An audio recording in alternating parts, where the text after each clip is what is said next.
best day or time to visit assisted living, it really depends on the assisted living. And that's something that you'll find as you're out running to the SNFs, assisted living, is that they have meetings. They have weekly meetings. And so, depending on if you keep going there at the same time, the same day, and they're always in a meeting, you're going to figure out, well, I'm not coming back this day and time again. I can tell you, Friday afternoons are probably not good.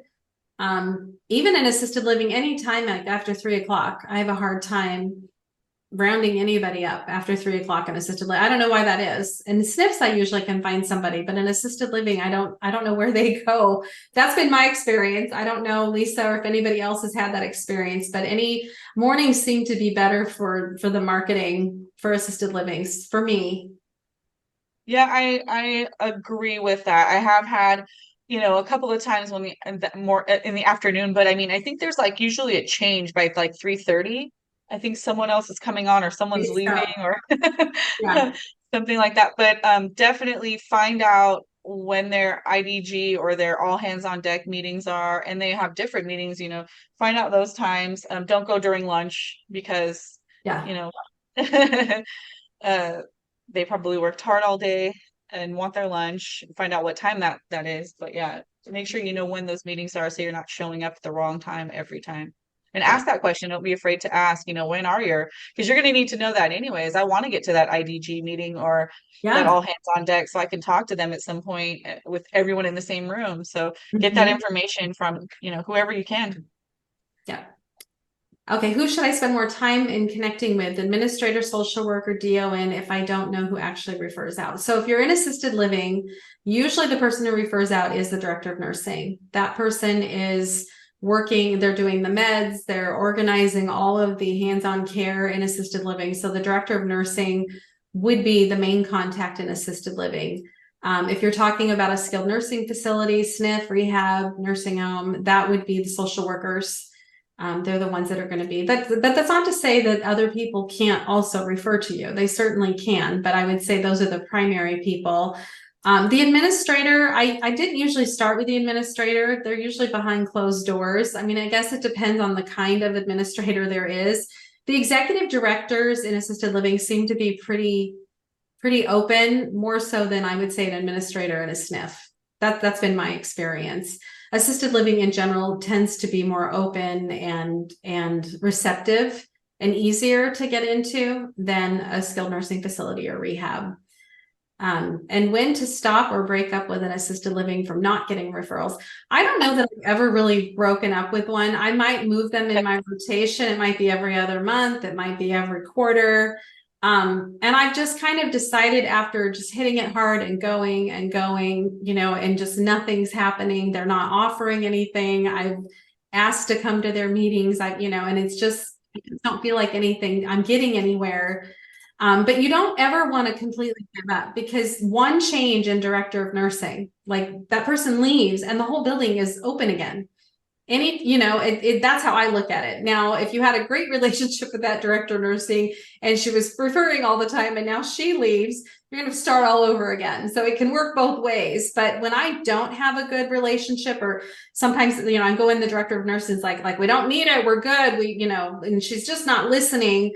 If they leave, I'm like, yes. Yeah, it's a Now I new have an start. It's a new opportunity, now a beginning. new start. Let's hope this new person coming in is going to be wonderful. And if somebody ever does leave and you do have a great relationship, find out where they went. The hope is they've landed somewhere else in your territory. And you've already broken in, you already have that relationship established. Yes. Amen. That's the Um, best. I think we've got a so couple of people trying to chime in. Go ahead.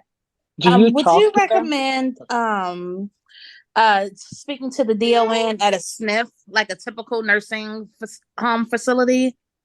Yes, I would recommend that. I would probably start with the social workers, but yes, you want to infiltrate any building that you're in. And so if you're in the SNF, it's great to set up a lunch and learn and service where everybody can kind of be there. It's not always going to happen that way. But yeah, you want everyone in that building to know who you are and what your services are. So yeah, director of nursing, physical therapy, occupational therapy, every single person that you can talk to, not all in one stop. I mean, you can't spend an hour there. They won't like that. But if you do ever get a chance to see a patient in there, sign a client up in there, or one of your clients lands in a SNF, go in and take advantage of that time and go talk to the director of nursing about your client. Go talk to them, PT, OT, about them, about discharge. Get really involved. They love to see that. Keaton, you had a question? Yes. Sorry. So, do you visit and you're not getting referrals? Do you kind of talk to them? Hey, I've been visiting so many times and I'm still not getting referrals. How you kind of figure out what's the reason behind it, or you kind of not bring up to them? I don't typically bring it up to them. I don't usually say, well, where are the referrals or why are you referring? In a SNF, if someone has been referring and then it stops, then I feel comfortable having that conversation. But in general, I don't talk about the referrals with them until they've started to refer. I just talk about the services, and I talk about, do you have any new residents moving in that are having a hard time fitting in, that aren't coming? I talk about what we could do to help. Do you have anybody that's discharged and they need a little extra hands-on? Do you have anybody that, needs help during dinner? They need someone to help them eat, or whatever the case may be. So I do it more like that than actually asking them for the referral. How about you, Lisa? I agree for sure. Just kind of asking questions. And then kind of asking questions, but leading, do you need this? Do you have someone who needs this? Yeah, that's what I found to work the best. Okay, so does anybody have any questions about anything else that's kind of come up? I thought we would ask in between slides if there's anything else you want to add to this, your own experience, completely opposite of ours. That's quite possible. I mean, everybody has a different experience out there. I think another thing that if anyone, I didn't hear anyone, but another thing that you can use is, a lot of times these people that are referring to us don't know what it looks like on the other side at the person's home. So especially like with hospitals or, anywhere that they're being discharged to home, that's a great way. You don't want a readmission. You want to know what this looks like. I've had hospitals actually override the fee, and we create programs to where I'm going to get this person home, and the hospital, if the person doesn't have money to pay for it, the hospital doesn't override and pays for this hospital to home type of situation where you go, you make sure that they're safe, make, all of these things. So there's like, I feel like if you're listening to, when you do get in front of them and you're listening, and you can come up with ideas that will help them. And that's another differentiator, not just, hey, I'm home care and this is what I do and all the normal stuff, because they know that already. But finding out ways and having that, being comfortable enough to just ask that question, what do you guys need? Where are you lacking? In anything. And maybe I can, figure out a way to customize that for you, because that's what home care is, right? You customize for people. So why can't you do it for your referral sources too? Customize that to them, to their need. It's a really good point. All right, so what does a compensation structure look like for caregivers? What criteria do we use to evaluate caregiver pay increases? Training programs for caregivers, and how do you reduce the isolation they feel in the field? Wow, this one's loaded. I can tell you they do feel isolated in the field. They're heart people. If the good ones, they really care about the seniors and they need that sense of community. And then we send them out to a client's house all by themselves, and they do feel isolated. So communication is going to be key, really, really important in keeping them from feeling isolated. Reaching out to them, I would say their first 90 days, you should reach out to them every single week in some form or fashion. Texting works great. And after that, every month, birthdays, anniversaries, they need to hear from the office. They need to feel connected to the office. So that's going to be a big piece in retention. As far as the compensation structure looks like for caregivers, we always paid based on what we were charging the client and what Medicaid reimbursed us. And so we would have one caregiver. She might be making $16 an hour with one client, $17 with another, and $18 with another. And so that's how I've always done it. And it's based on what we're getting paid. They get half. I mean, that's just how we've always done it. As far as raises and that kind of thing goes, It would be based on how many hours they've worked. We did give them raises and bonuses. We did bonuses more than raises. So if they stayed with a specific client for a lot of hours, because that's what we need, right? We need them to stay with one client. That is that the clients need that. They need that consistency. They don't want a bunch of different caregivers.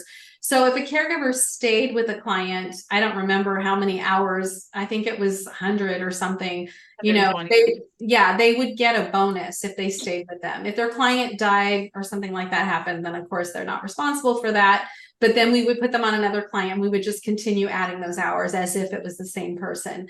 Right. So we didn't do a lot. I don't know. And Lisa can speak to this. We didn't do a lot in raises. We did more bonuses, and we tied that to the action that we needed to see from them. I don't know, Lisa, how do you feel about that question? I mean, you can look at it another way too. Like you can do like a level 1, level 2, level 3 style of structure with the caregiver based on, their, what they can do, or, what their abilities are. I would look at it like that too.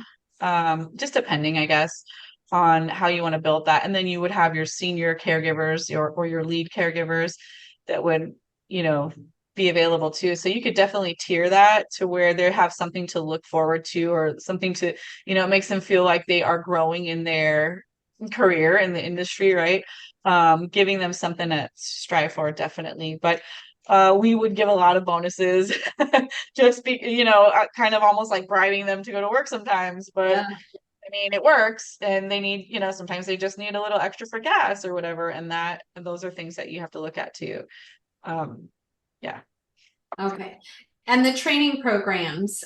So we trained in the office. And so we would do the phone interview, and then we would schedule them for orientation training. And we did skills training too while we did orientation. So we would train them in transfers. We would train them in bedside pan. We would train them in turning someone. We would train them in Hoyer, wheelchair, and then we would check their Hoyer change, their wheelchair change, their, all of the things. It's kind of like levels, what Lisa's talking about. It didn't affect their pay, but they could go on more jobs if they got past all the skills, right? And that opened them up to more work. And so that's how we did it. And we would then we would mark in Clear Care or whatever, they passed all of these different skills, so they're safe to go on these types of clients. And so that's how we did it. We also did like common sense training in there too. And there's a lot to be said about that as well. You go to your client's home, she didn't answer the door. Usually she does. What do? You need to make sure they understand they're supposed to call the office. They don't just leave, right? And so you do need to go through some of that piece of their job, where, we also went over universal precautions, how to take gloves off, like all of that, because especially when COVID hit. So you can go deep in the training. It depends on what kind of clients you have as to how involved your training needs to be. If you're going to take Hoyer clients, you're going to have to show them how to use a Hoyer. And we never started a Hoyer job without somebody being in the home with that caregiver to show them that specific Hoyer, because it's terrifying for them. In Arizona, if you work in a SNF, you have to have 2 people to operate. And then we send them out 1 person to operate a Hoyer. So they freak out if they've ever worked in a facility that they're going to be doing this all by themselves in somebody's home. And the Hoyer in your office doesn't always look like the Hoyer in their client's home. This is true. They're like, what? And then there's the sit to stand, and there's lots of variation. So we had caregivers out in the field. We also had quality assurance people out in the field, and they were all CNAs. And so anytime we had a Hoyer job starting, or a client turned into a Hoyer client because of something that's happened, that first shift, that lead caregiver or the QA person would be with that caregiver to show them how to use that Hoyer, to make sure and not leave until it was done. So I hope that answers that question. Does anybody else have anything to add to this? What are you doing for training? So I just have a question as far as like when you first hire the caregivers. I wanted to know if it is required for them to be a CNA, STNA, or like have any specific training before like they can work. It depends on your state and what the state requires. In Arizona, there's really no regulatory